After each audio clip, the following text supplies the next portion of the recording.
Welcome back to another video guys. इस video में आप लोगों को बताने वाला हूँ मैं इस सिरप के बारे में। यह तुलसी सब सिरप एक काफ एक्सपेक्टोरेंट है।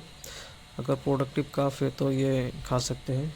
ये शुगर फ्री भी है, डायबिटिक पेशेंट भी इस मेडिसिन को खा सकते हैं। तो यहाँ पर लिखा हुआ है ये palatable non toxic reliable sugar free cough expectorant. तो यहाँ पर इंडिकेशन दिया हुआ देख सकते हैं, कोल्ड, कफ, ब्रोंकाइटिस। तो डोज वगैरह भी यहाँ पर दिया हुआ है। चिल्ड्रन के लिए 5 ml 3 टाइम्स डेली और एडल्ट के लिए 10 ml 3 टाइम्स डेली। तो इसका प्राइस है 86 रुपीज़ और ये मैन्युफैक्चर होता है धुबरी में, असम में है।